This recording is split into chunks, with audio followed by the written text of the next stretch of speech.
산상순의 이제 결론부에 우리가 도달하게 됐습니다. 본론 몸통 부분이 7장 12절 황금률로 끝이 나고 이제 7장 13절부터 이제 산상순의 결론이 시작이 됩니다. 흔히 산상순의 결론 부분은 이 말씀을 듣는 청중이 자기 삶의 현장에서 이 말씀을 적용하는 것으로 그렇게 예수님께서 말씀을 주시는 다 이렇게 이해를 합니다. 특별히 이제 오늘부터 이제 이 결론부를 우리가 읽게 될 터인데 이 결론부에 보면 두 가지 길을 제시합니다. 두 가지 길 중에 하나를 선택하라. 이미 예수님께서 산상수훈에 땅에 쌓는 보물과 하늘에 쌓는 보물, 또 하나님과 재물 둘 중에 하나를 선택하라 이렇게 우리에게 요청하셨는데, 특별히 결론부는 네 세트의 두 가지 길을 제시하시면서 그 중에 하나를 선택하라 이렇게 우리에게 요청하십니다. 둘 중에 하나를 선택하라고 하는 것은 구약 성경의 전형적인 수사법입니다. 시편이 150편까지 되어 있는데 시편 1편을 보게 되면 복 있는 사람의 길이 있고 복 없는 사람의 길이 있습니다. 복 있는 사람의 길을 선택할 것이냐, 복 없는 사람의 길을 선택할 것이냐, 둘 중에 하나를 선택할 것을 요청합니다. 신명기 15절로부터 20절 말씀도 이 두 가지 길을 모세가 제시합니다. 보라, 내가 오늘 생명과 복과 사망과 화를 내 앞에 두었느니. 이스라엘 백성 앞에는 두 개의 길이 있습니다. 생명과 복에 이르는 길이 있는가 하면 사망과 화에 이르는 길이 있습니다. 곧 내가 오늘 내게 명령하여 내 하나님 여호와를 사랑하고 그 모든 길로 행하며 그의 명령과 규례와 법도를 지키라 하는 것이라. 그리하면 내가 생존하며 번성할 것이요. 하나님을 사랑하는 길을 선택하면 생명이 있고 번성하게 된다고 약속합니다. 그러나 내가 만일 마음을 돌이켜 듣지 아니하고 유혹을 받아 다른 신들에게 절하고 그를 섬기면, 우상 숭배를 하면 내가 오늘 너희에게 선언하노니 너희가 반드시 망할 것이라. 내가 생명과 사망과 복과 저주를 내 앞에 두었은즉 너와 네 자손이 살기 위하여 생명을 택하고 내 하나님 여호와를 사랑하고 그의 말씀을 청종하며 또 그를 의지하라. 전형적으로 산상수훈의 말씀처럼 두 가지 길을 제시하면서 하나를 선택할 것을 요청합니다. 신명기에서는 이제 모세의 고별 설교다, 최후의 유언이다 그런 이야기를 합니다. 40년 광야 생활을 마치고 족과 꿀이 흐르는 가나안 땅에 들어가기 전에 모세가 유언처럼 마지막 고별 설교를 했던 말씀이 신명기인데, 그 유명한 그리심산의 축복, 예발산의 축복, 그리심산의 예발산과 그리심산 이 두 가지를 제시하는 그런 말씀을 우리가 알고 있습니다. 에레미야 21장 8절도 마찬가지입니다. 여호와께서 말씀하시기를 보라, 내가 너희 앞에 생명의 길과 사망의 길을 두었노라. 너는 이 백성에게 전하라 하셨느니라. 에레미야 선지자도 이스라엘 백성 앞에 두 가지 길이 있다는 겁니다. 생명의 길이 있고 사망의 길이 있는데 그 중에 하나를 선택하라고 말씀합니다. 잠언서 28장 18절도 이런 말씀합니다. 성실하게 행하는 자는 구원을 받을 것이나 굽은 길로 행하는 자는 곧 넘어지리라. 성실하게 행하여서 구원을 얻는 길이 있고 굽은 길로 걸어가서 넘어지는 길이 있다는 것입니다. 산상수훈이 아름다운 것은 지금까지 쭉 말씀하시다가 이제 마지막 결론부에 도달해서 이 말씀을 듣는 청중이 자기 삶의 자리를 염두에 두고 예수님이 제시하신 두 가지 길 중에 어느 하나를 선택할 것을 주님께서 요청하신다는 것입니다. 중요한 것은 두 가지 길을 다 갈 수 없습니다. 또 여기 갔다 저기 갔다 적당히 타협해서 절충할 수도 없습니다. 이것이냐 저것이냐 한 가지 길만 선택할 것을 원하십니다. 자, 앞으로 우리가 살펴볼 두 가지 길은 어떤 길입니까? 오늘 좁은 문과 넓은 문, 좁은 길과 넓은 길이 있다고 하는 것을 주님 말씀하십니다. 또 오늘 우리가 살펴볼 두 종류의 나무가 있습니다. 좋은 열매를 맺는 좋은 나무가 있는가 하면 나쁜 열매를 맺는 나쁜 나무가 있습니다. 어떤 나무가 될 것인가, 어떤 존재가 될 것인가, 주님 우리에게 선택할 것을 요구하십니다. 이제 다음 주에 이제 산상수훈의 결론부로 두 종류의 제자가 있는데, 주여 주여 신앙 고백, 입술로만 주여 주여 부르짖고 행동의 믿음, 순종의 믿음이 없는 사람들, 행함이 없는 사람들을 또 주님께서 책망하십니다. 말만 하고 실행이 없는 삶, 신앙 고백과 신앙 실천이 같이 갈 것이냐, 신앙 고백은 잘하는데 신앙 실천이 없는 삶을 살 것이냐, 둘 중에 하나를 선택할 것을 요구하십니다. 그리고 맨 마지막으로 두 종류의 집이 있다는 것입니다. 모래 위에 집을 짓는 사람이 있고 반석 위에 집을 짓는 사람이 있다. 우리가 귀가 따갑게 들었던 유명한 말씀입니다. 거기 보면 예수님이 그러므로 나의 이 말을 듣기만 하고 행동하지 않는 자가 있고 들으면서 행동하는 자가 있는데, 듣기만 하고 행동 없는 삶을 선택할 것이냐, 들으면서 행동하는 삶을 선택할 것이냐, 두 가지 중에 하나를 우리에게 요청하십니다. 다음 주에 살펴볼 말씀은 말만 하고 듣기만 하고 순종의 실천이 없는 그런 삶을 주님께서 질책하시는 그런 말씀으로 우리가 볼 수 있습니다. 신앙 고백과 신앙 실천이라고 하는 것이 함께 가야 한다고 한 사실을 예수님께서 강조하고 계신 것입니다. 우리 이런 말씀을 읽어볼 때마다 믿음으로 구원을 받지만 심판을 받는 것은 행함으로 받는 것이구나. 믿음 구원, 행함 심판이라고 하는 이 도식, 우리가 예수 그리스도를 믿음으로 값없이 주시는 하나님의 은혜로 말미암아 구원은 받지만 하나님의 심판대 앞에서 심판받는 것은 철저하게 말하는 것만 가지고 안 되고 듣는 것만 가지고 안 되고, 말하기와 듣기와 우리 행동이 다 함께 갈 때 우리가 주님 앞에 온전히 잘했다, 그렇게 칭찬받는 역사가 일어난다는 것입니다. 자, 오늘 이 결론부에서 우리 제일 먼저 살펴볼 말씀은 이 좁은 문과 좁은 길을 가라 하는 주님의 말씀입니다. 우리 13절, 14절 다 같이 볼까요? 좁은 문으로 들어가라. 멸망으로 인도하는 문은 크고 그 길이 넓어 그리로 들어가는 자가 많고 생명으로 인도하는 문은 좁고 길이 협착하여 찾는 자가 적음이라. 예수님은 두 가지 문과 두 가지 길을 우리에게 제시하십니다. 좁은 문이 있고 넓은 문이 있습니다. 좁은 길이 있고 넓은 길이 있습니다. 사실 엄격하게 생각해 보면 문이나 길 다 똑같은 의미로 주님이 이 비유를 쓰셨을 거예요. 그러나 우리가 냉철하게 생각해 보면 좁은 문을 통과했다고 해서 꼭 좁은 길로만 가는 것은 아닙니다. 좁은 문을 통과하고서도 좁은 길로 끝까지 가지 못하고 넓은 길로 새는 사람이 분명히 있다는 것입니다.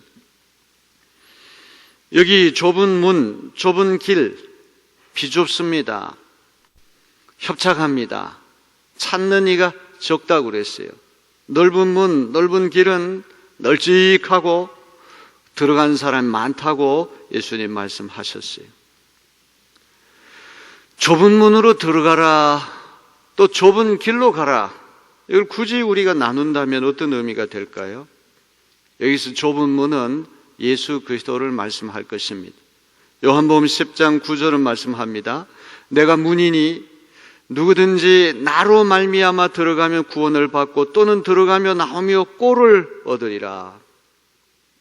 예수님께서 생명과 구원의 문이시기 때문에 그 생명과 구원의 문 대신 예수님 문을 통과하게 되면 구원을 받을 뿐만 아니라 들어가고 나올 때마다 풍성한 생명의 꼴을 얻게 될 것이다.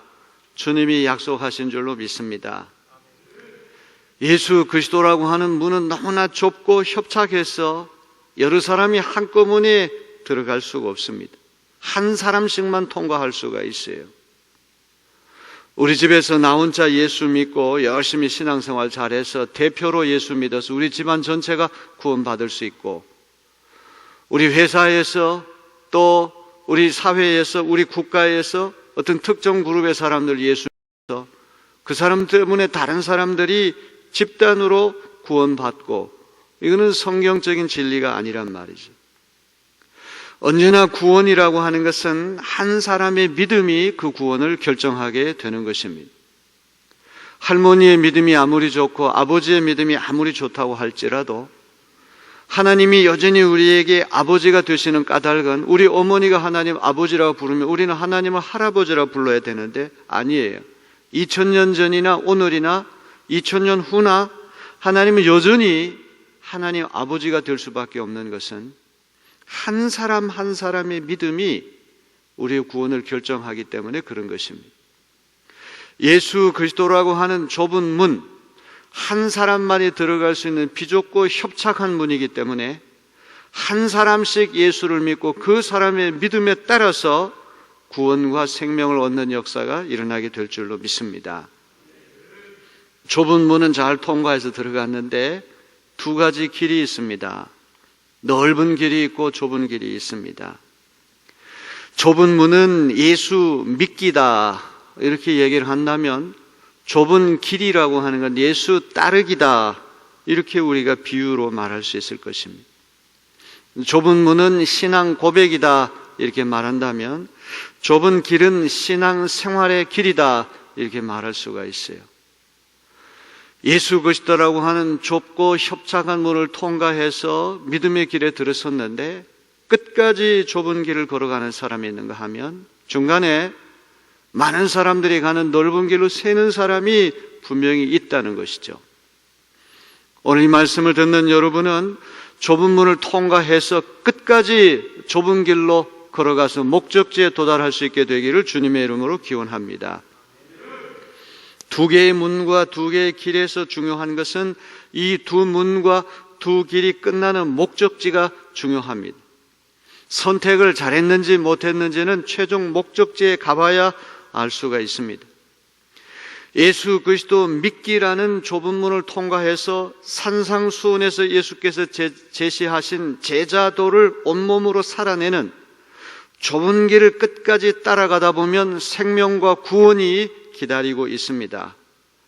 하지만 쉽고도 편안한 넓은 문으로 들어가 넓은 길을 따라가는 사람, 또 좁은 문으로 들어갔지만 끝까지 좁은 길로 가지 못하고 중간에 넓은 길로 새버린 사람은 사망과 멸망이 그들을 기다리게 된다는 것이죠. 최종 목적지는 언제나 어떤 문과 어떤 길을 선택하는가에 따라서 결정됩니다. 좁은 문, 좁은 길, 넓은 문, 넓은 길. 우리 이미지를 통해서 예수님 우리에게 제시하시는 건 결코 값싼 은혜가 아니구나. 기복주의적으로 예수 믿으면 이렇게 저렇게 물질적인 복을 받고 승진하고 팔자 고치고, 이거야말로 예수님이 경계하시는 것이구나. 예수 그리스도를 믿고 따라가는 삶은 굉장히 좁은 문이고 좁은 길이고 고생문이 훤하구나. 그래서 좁은 문을 선택하고 좁은 길을 따라가는 사람, 그 숫자가 언제나 적다. 넓은 문, 넓은 길을 숫자가 많다. 예수님께서 분명히 말씀하시지 않습니까? 이걸 잘못 해석해가지고 요한계시록에 나오는 말씀처럼 14만 4천 명만이 구원받을 수 있다. 구원받을 사람은 소수에 불과하다. 자기들 그 영역 안에 들어와야지 구원받을 수 있다. 이렇게 얘기하는 건 이단이 될 것입니다. 왜냐하면 요한계시록 7장 9절에 말씀하시기를 헤아릴 수 없는 많은 무리가 구속함을 받을 것을 성경은 약속하기 때문에 그런 것입니다.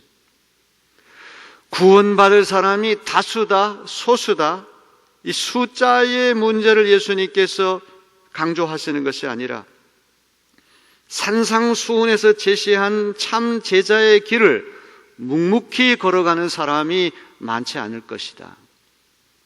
왜냐하면 이 길은 자기를 부인하고 자기 십자가를 지고 뒤쫓아가야 할 고난의 길이기 때문에 이런 고난의 길을 기꺼이 걸어가는 사람 많지 않다는 말이죠.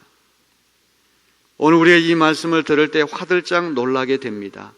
야, 제자도는, 제자의 길이라고 하는 것은 어떤 수나 양으로 측정할 수 없는 문제구나. 수많은 사람들이 좋다고 해가지고 그 길이 예수의 길은 아니란 말이죠. 왜? 항상 넓은 문, 넓은 길은 인기가 있어서, 편해서, 쉬워서, 여러 가지 제약이 없기 때문에 수많은 사람들이 거기에 들어간다는 얘기입니다. 제자의 길은 양의 문제가 아니라 질의 문제라고 하는 것을 기억해야 됩니다. 이 사람들에게 얼마나 인기가 있느냐, 사람들이 얼마나 박수를 쳐주느냐, 그것과도 상관없어요. 놀랍게도 지난 2000년 교회 역사에 있어서 교회가 가장 타락한 암흑기는 성직자 수가 급증했던 시대, 그리고 이들을 먹여 살리는 종교기관이 급증했을 때 교회가 가장 부패하고 타락했다고 하는 보고가 있습니다. 성직자의 길이 부와 명예와 권력과 인기를 약속한 듯이 보였을 때에는 젊은이들이 너나 할 것 없이 명문학교 다니다가도 때려치우고 신학교에 물밀듯 밀려들었다는 거예요. 예수 믿고 예수 따르는 길이 고난을 받고 배척을 당하고 순교를 당하고 고생문이 환하다, 이런 생각을 갖는다면 누가 신학교에 물밀듯 몰려오겠습니까?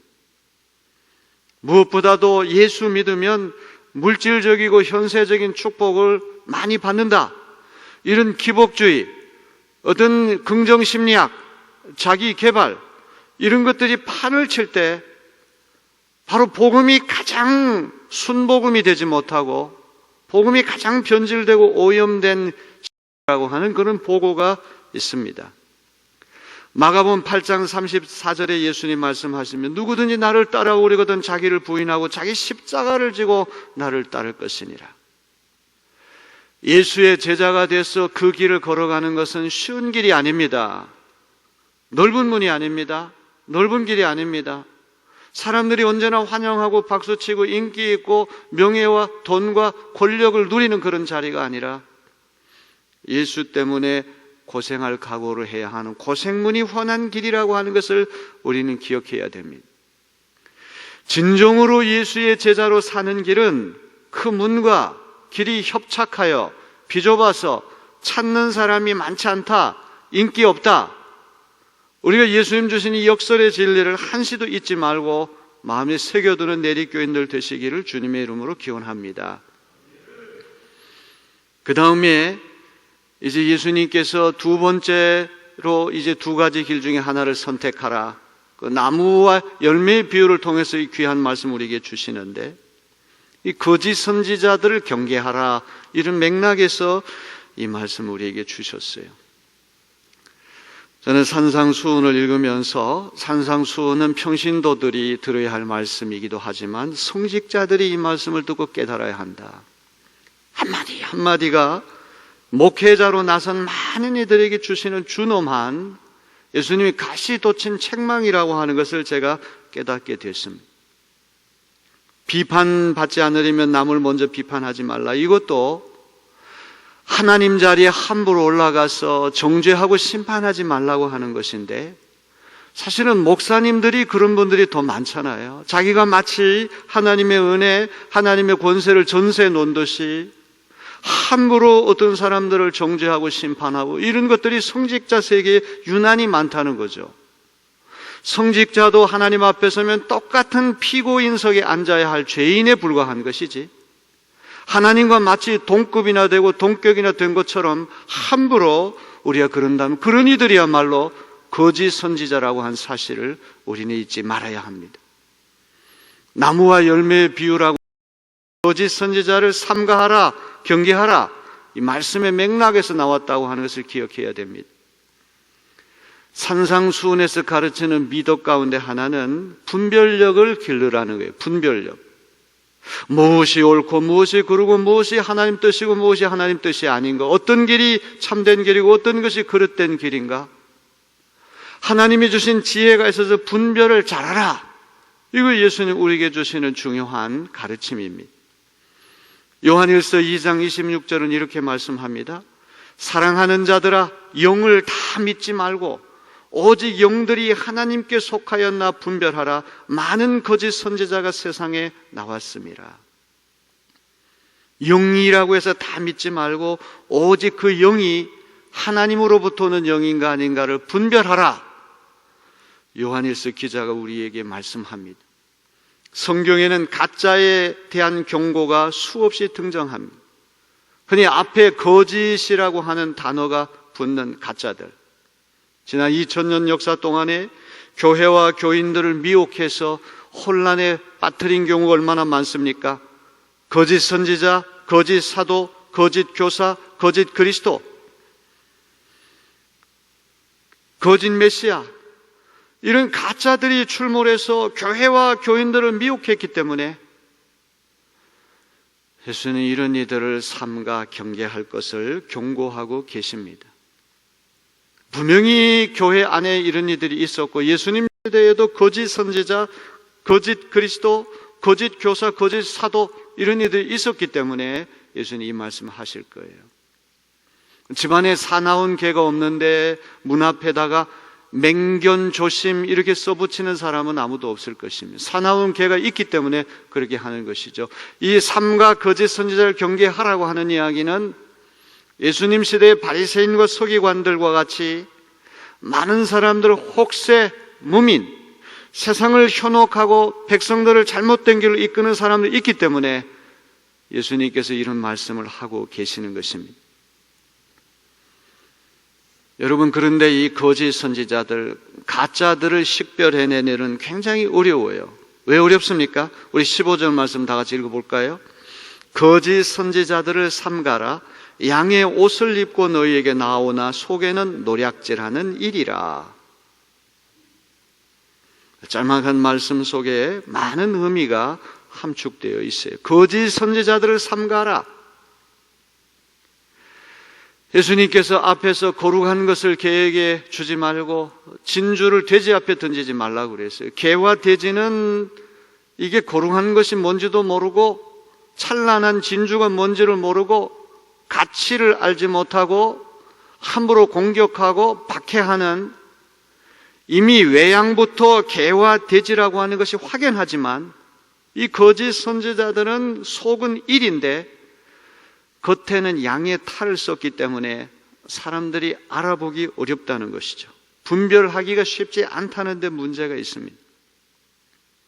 속은 굶주린 일이 노략질하는 일인데 겉은 한없이 꾸미고 부드러운 양이기에 교인들이 번번이 속아 넘어가고 환영하고 그들이 던지는 말을 의심 없이 받아들인다는 것이죠.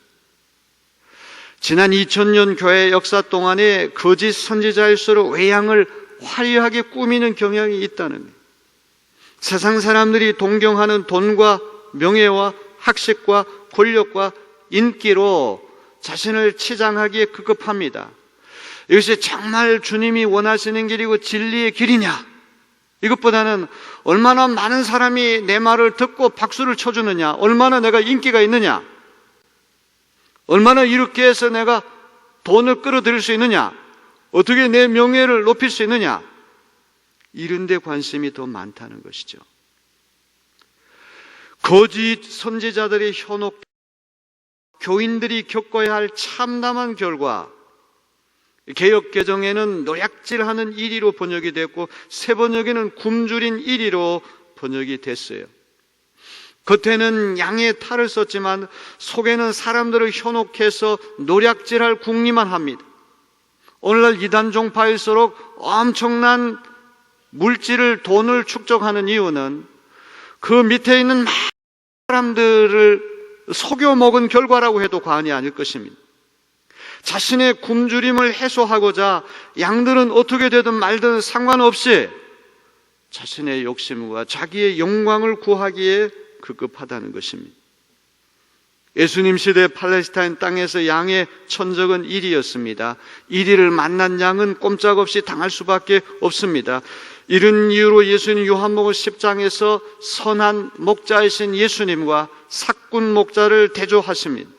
선한 목자는 양들을 이리때로부터 보호하기 위해 언제나 경계를 멈추지 않습니다. 하지만 사꾼 목사는 이리가 쳐들어오면 양들을 버리고 도망칩니다. 거짓 목자들은 양들의 생명과 안전은 뒷전이고 자신의 안전과 이득과 명예와 영광과 인기에 관심이 많을 뿐만 아니라 진리가 아닌 거짓으로 사람들을 미혹해서 공동체 전체를 혼란에 빠뜨리고, 아무리 사람들이 물밀듯 밀려 들어온다고 할지라도 그것은 생명과 구원으로 이끄는 좁은 문, 좁은 길이 아니기 때문에 그 마지막에 가면 그 결과를 알게 된다는 것입니다.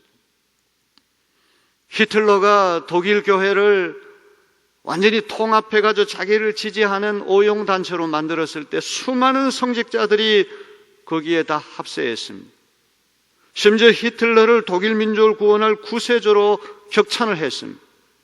히틀러에 저항했던 목사님들은 소매 꼽을 정도밖에 안 됩니다. 디트리 본헤퍼, 폴 틸리, 헬무트 틸리케, 게르하르트 에벨링, 이런 소수의 사람들만이 묵묵히 저건 진리가 아니다, 좁은 문 좁은 길로 들어가고, 디트리 본헤퍼 목사님은 순교를 당했습니다. 나이 39살에 교수형을 당했습니다.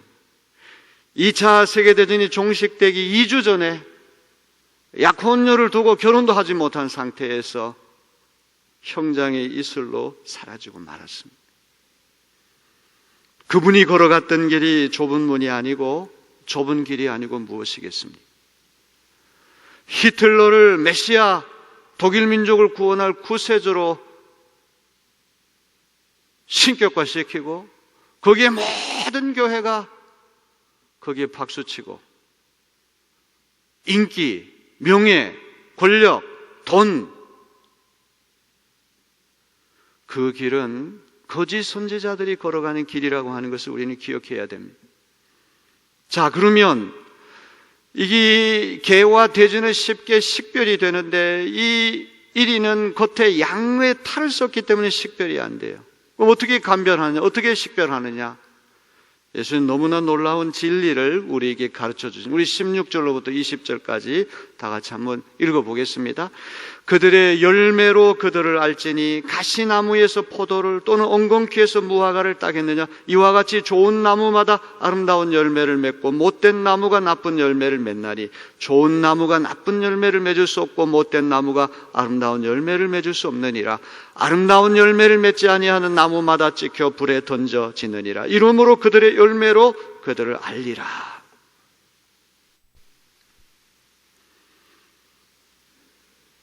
양의 탈을 썼으니 외양만 보고 판단하게 되죠. 실상을 보기 어렵습니다. 실상을 정확히 알려면 어떻게 해야 됩니까? 열매를 주목해야 한다는 것입니다. 열매를 보면 나무를 알 수가 있다는 거예요. 열매를 보면은 두 가지를 알 수가 있어요. 첫째는 이 나무가 어떤 종류인가? 포도 열매를 맺는 나무는 틀림없이 포도나무고, 무화과 열매를 맺는 나무는 틀림없이 무화과 나무입니다. 과종. 첫째는 나무의 종류를 알 수 있고, 두 번째는 열매를 통해 가지고 나무의 질을 알 수 있다는, 이게 좋은 나무인지 나쁜 나무인지, 건강한 나무인지 병든 나무인지.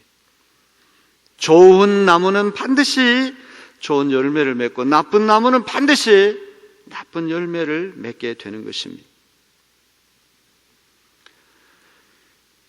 열매를 보면은 나무를 알 수 있다고 하는 거예요.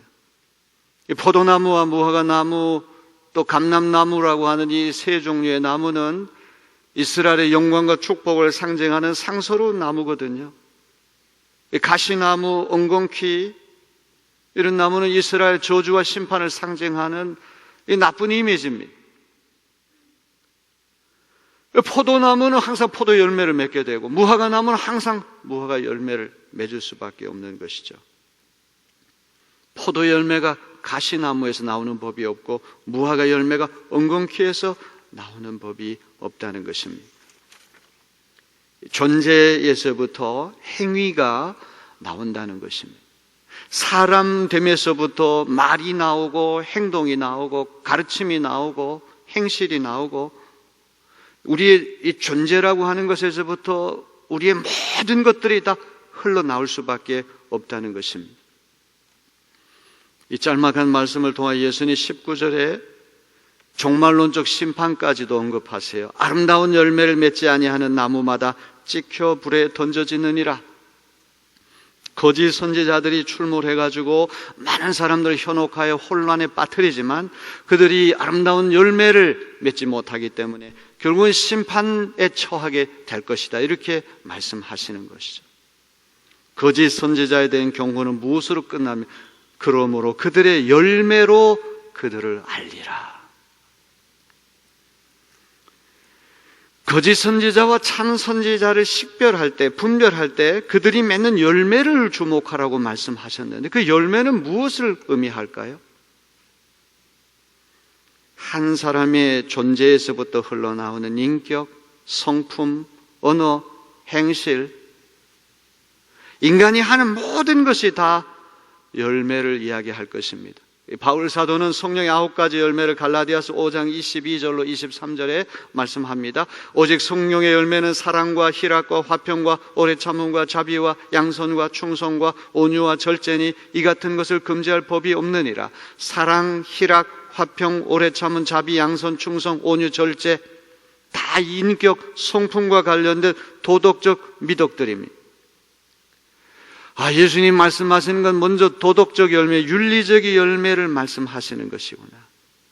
거짓 선지자들이 아무리 언변술이 탁월하고 아무리 대중연설이 뛰어나고 아무리 사람들을 들었다 놓았다 할지라도, 아무리 수많은 사람이 박수치고 그를 따라간다고 할지라도 도덕적인 열매, 윤리적인 열매를 맺지 못한다면 그것은 가짜다. 예수는 단호하게 말씀하시는 것입니다. 여기 윤리적인 열매뿐만 아니라 교리적인 차원까지도 염두를 둬야 됩니다. 정통 진리가 아닌 이단 사설을 선포해서 수많은 사람들이 오류와 혼란에 빠진다면 이 역시 나쁜 열매를 맺는 것이 아니고 무엇이겠습니까? 하나님의 말씀을 전하고 가르치는 선지자가 참인가 거짓인가를 가려내기 위해서 우리가 시험해야 할 것은 그들과 관계된 건전한 교리, 경건한 성품, 윤리적인 언행, 회중에게 끼치는 영향, 일체를 다 시험해 봐야 할 것입니다. 궁극적으로 그들의 동기와 목적까지도 살펴봐야 할 것입니다. 왜? 그리스도의 영광이 아닌 자기의 영광을 도구하기 때문에 그런 것입니다. 디모데후서 2장 말씀에 보니까 바울 사도는 거짓 교사들이 내뱉는 가르침이 어떻게 악성 종양처럼 빠르게 퍼져나가 많은 사람들을 믿음을 떨어뜨리고 교회를 분열과 혼란에 빠뜨릴 수 있는지를 경고하고 있습니다. 이 나무와 열매에 비유해서 우리가 한 가지 중요한 것을 기억해야 됩니다. 왜냐하면 나무가 심겨졌다고 해서 금방 열매가 나오는 것은 아닙니다. 열매가 맺히기까지는 시간이 걸립니다. 열매를 봐야지만 저 나무가 어떤 종류의 나무고 어떤 질을 가진 좋은 나무를 분별해낼 수 있다고 한다면 열매 기다려야 되는데 그때까지 인내심이 필요하고 기다림이 필요하다는 것이죠.